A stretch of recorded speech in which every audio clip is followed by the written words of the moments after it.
Ini hari ini kan abang membuat laporan nih, ya kan. Nah terus akhirnya sudah sekian lama akhirnya abang nih gregetan nih untuk membuat laporan kembali. Ini gimana sih bang?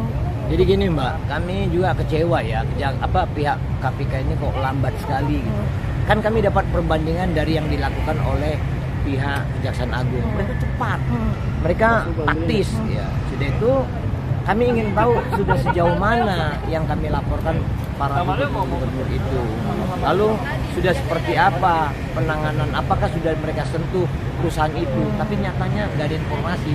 Makanya ketika MK sudah memutuskan selesai kontestasi Pilpres, kami baru berani datang ke KPK ini supaya tidak dituduh mendistorsi upaya-upaya atau kondisi politik para gubernur yang kebetulan di dalamnya ada Pak Anies Rashid Baswedan, ada Pak Ganjar. Kebetulan Pak Ganjar juga kemarin yang follow up dan mencari tahunya adalah pihak teman-teman dari Indonesia Police Watch. Jadi kami datang ke sini untuk mencari tahu kenapa lambat gitu. Oke. Nah, berarti sekarang bisa dikatakan bahwa KPK sendiri sedang tidur begitu, tidak segercep. Bener mbak, kami mau bilang KPK ini kok kelamaan ngantuknya, mungkin sudah penyakit gula kali ya. Mudah-mudahan tidak. Kami berharap agar mereka juga mau berkaca bahwa Kejaksaan Agung yang tidak seperti itu bisa lebih cepat. Kan mereka selama ini diberikan dukungan oleh publik, kok lambat. Harapan kami netizen mari membantu untuk mendorong KPK. Oke, bang, kan tadi abang buat laporan ke dalam nih. Ini tanggapan dari dalam sendiri seperti apa sih bang? Jadi mereka masih mengatakan penyelidikan gitu-gitu mbak, standar. Jadi kami kan jadi akhirnya resah, kok gini banget sih. Nah berarti ini adalah kekhawatiran abang ya akan kasus ini tidak akan blow up kembali. Betul. Seperti itu ya bang ya. Sampai mereka melupakan tugasnya, fungsinya sebagai penyidik untuk memberantas korupsi di Indonesia. Nah. Jangan jadi mereka kalah oleh koruptor kan gitu. Oke, kan kemarin tadi abang sempat menyebutkan bahwa ada salah satu pesohor yang bernama P ini ya bang ya. Apakah hanya P saja bang dan salah satu grup band saja? Tidak ada nama-nama lain yang terkonsolidasi kami mbak, baru P yang waktu itu endorse salah satu skincare besar di Jakarta Selatan ini, tepatnya di daerah Casablanca. Nah, semoga nanti dalam proses selanjutnya endorse terhadap bisnis skincare para istri gubernur lainnya itu bisa kita deteksi. Belum lagi bisnis pet shop, belum lagi bisnis tambang mereka. Nanti akan terlihat kok itu. Kita berharap agar semuanya bisa disidik oleh pihak penyidik KPK supaya bisa seterang yang kita harapkan. Bang, kemungkinan ada permainan nggak sih bang di belakangnya, karena kan ini terkesan begitu lama ya bang ya tertidur gitu. Apakah ada permainan bang di belakang ini bang? Kemungkinan atau menurut abang bisa sendiri? Jadi mereka mungkin takut juga waktu itu menangani secara karena kondisi politik ya. Tapi kan ini sudah tidak lagi. Semoga mereka bisa memperjelas dan mengejar kondisi-kondisi gitu. Oke, bang, update sekali bang untuk kasus untuk SD sendiri Sandra Dewi ya bang, kan juga sudah ada 4 mobil yang tersita. Kemudian ada info bahwa huniannya sendiri akan disegel. Itu seperti apa? Kalau menurut kita kurang mbak. Kenapa bang? Kurang? Harusnya ikut korporasi atau perusahaan itu disita dan semua aset yang terkait dengan seluruh korporasi minimal PT MH itu disita. Gitu dia. Kalau itu nggak dilakukan, kami nggak yakin itu benar.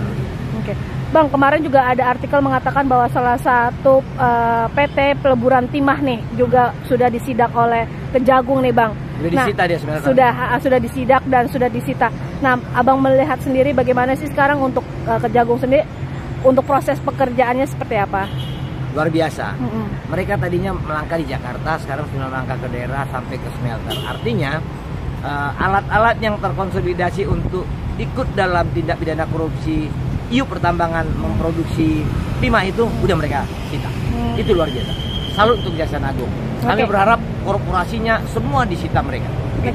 Bang, menurut abang sendiri nih, untuk SD sendiri ada nggak sih bang keikutsertaan nih sebagai istri mengetahui seluk-beluk mungkin dari dana seorang suami? Kalau menurut saya mbak, menurut kita itu ya mungkin dia tidak tahu detail, tapi melihat luar biasa pendapatannya, tentu dia bercerita juga dengan temannya punya suami yang mungkin sama-sama ditambung, tapi nggak segitunya. Kami yakin sampai di pola itu ada. Okay. Soal yang lainnya biarlah penyidik yang menentukan. Oke. Gitu, Mbak.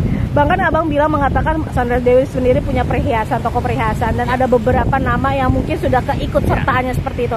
Nah, Bang, ada kemungkinan nggak sih Bang, kan bahwa ini kan semua mungkin ada pesohor ini yang tidak mengetahui dananya dari mana, dan mereka kan hanya ingin membeli saja. Itu bagaimana nih Bang? Jadi gini Mbak, nggak apa-apa, itu prinsip-prinsip dasar, tapi kan nanti penyidik akan memanggil mereka mungkin sebagai saksi.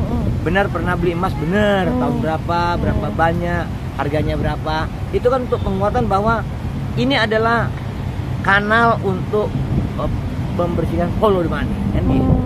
Itu biarkan aja itu berproses. Kami yakin kalau itu diperiksa, selebriti dan atau pesohor itu tentu akan mengembalikan emas yang dibelinya. Oke, berapa lama lagi sih Bang proses ini akan terkuat akhirnya? Prediksi kami Mbak, ini proses ini terungkap 1 tahun nih Mbak, 2 semester. Oke, kenapa nih Bang? Karena memang energinya butuh besar, fokus, dan pelakunya ini Mbak Ajubile bin Jali banyaknya. Khawatir nggak sih Bang nanti kasus ini akan tenggelam dengan kasus-kasus baru? Kami yakin netizen tidak akan bisa mereka tipu, tidak akan bisa mereka kelabui. Netizen Indonesia sudah lebih cerdik menghadapi perilaku untuk menghalang-halangi pengungkapan kasus tersebut. Ya, kan kadang gini ya Bang, namanya publik kan kadang sudah suka lupa, bahkan banyak banget permainan, mungkin nanti ada info baru lagi, akhirnya berita lama tenggelam sebagai macamnya. Nah, Abang sendiri gimana sih Bang agar tetap Kejaksaan Agung sendiri tetap bergulir nih Bang? Kalau kita perhatikan nanti mungkin ada kerjasama antar teman, antar komunitas untuk saling mengingatkan. Lalu kalau memang dijadikan satu ingatan baru, kemudian dibuat menjadi informasi berantai, kemudian menjadi perhatian bersama, kami yakin kejaksaan akan tetap konsisten. Ya paling tidak kalaupun mereka kehilangan sempat ada rasa sendiri, tapi tidak kehilangan teman. Mungkin mereka merasa tidak diperhatikan, tapi mereka tidak ditinggalkan. Gitu, Bang, ini kan Abang sempat memiliki data-data beberapa nama pesohor nih Bang. Nah, apakah data-data tersebut menjadi acuan sebagai Kejagung sendiri nih Bang untuk nanti memeriksa beberapa artis? Harapan kita biarlah Kejaksaan Agung yang meriksa, tapi kami membantu sedikit dari luar. Konsolidasi aliran uang itu sepertinya ke si A, ke si B, ke si C. Kami bantu di situ aja. Itu kemampuan kami hanya di situ. Gitu. Oke. Soal pesawat nih Bang, pesawat mungkin jet pribadi, kemarin kita sempat menanyakan oleh pihak Kejagung itu akan segera diproses. Apakah ada kekhawatiran? Karena kan ini kan bisa dibilang bahwa untuk menarik jet pribadi sendiri kan butuh dana yang cukup besar ya. Tidak sedikit nih Bang yang kita tahu. Mungkin bisa miliaran seperti itu. Apakah Kejagung mampu nih Bang untuk menarik jet pribadi dari HV MUI sendiri? Wah, itu bagus. Kami yakin bahwa kemampuan Kejaksaan Agung itu ada. Kami yakin. Lalu kalau kita perhatikan bahwa hitungan kami itu nggak banyak utang pesawat itu, karena dia dipakai dengan sempurna.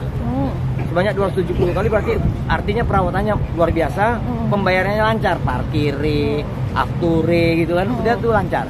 Kalaupun memang harus mengeluarkan biaya untuk penegakan keadilan, kita yakin negara kita mampu. Nah, tinggal di situ aja. Semoga nanti dari sana bisa terdeteksi siapa saja yang terlibat di dalam pesawat itu selama ini dan untuk bisnis apa, kurang lebih. Oke. Nah, kasus ini kan ada petinggi-petinggi besar lah Bang, yang kita mungkin tidak tahu ya belakangnya siapa, begitu ya Bang. Nah, apakah nanti petinggi-petinggi itu akan gampang dijerat nih Bang dalam kasus ini? Karena kan bisa dibilang ini agak harap-harap cemas nih, ada permainan di belakangnya ini. Gimana nih Bang? Kami yakin bahwa setinggi-tinggi bintang di langit masih ada langit yang lebih tinggi. Di atas langit ada langit. Jangan pernah merasa mereka takabur karena mereka tidak kuat, apalagi mereka bersalah. Kami yakin keadilan harus ditegakkan dengan setegak-tegaknya. Kita jangan pernah takut terhadap orang-orang seperti ini. Mau sebesar apa di hari ini, belum tentu besar besok. Hari ini dia langit pertama, ada langit kedua, ada langit ketiga, keempat, kelima gitu. Jadi nggak usah pernah takut dengan hal seperti itu.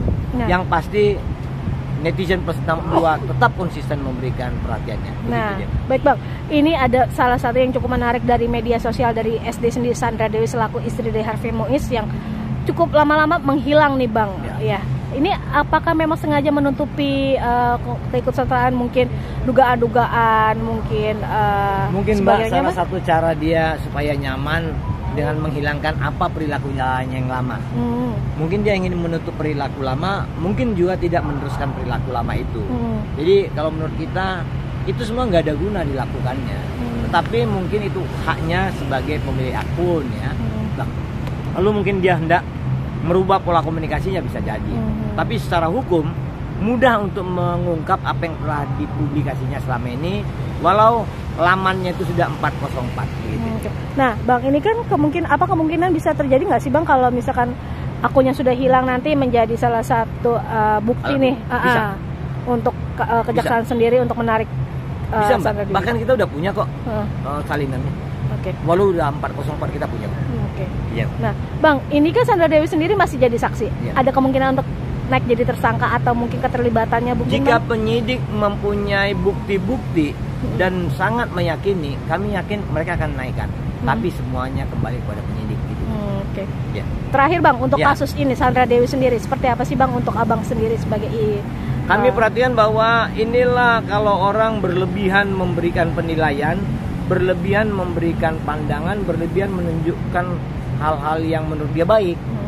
Dia nggak ngerti bahwa itu menyinggung perasaan orang, ternyata tidak baik juga. Apalagi ternyata sekarang publik udah melihat ini sumbernya nggak baik juga gitu. Nah, malu sendiri toh. Jadi nggak usah berlebihan juga. Nyinggungi perasaan orang. Apalagi uangnya uang mencuri, uang rakyat. Begitu. Makasih. Terima kasih Bang. Thank you.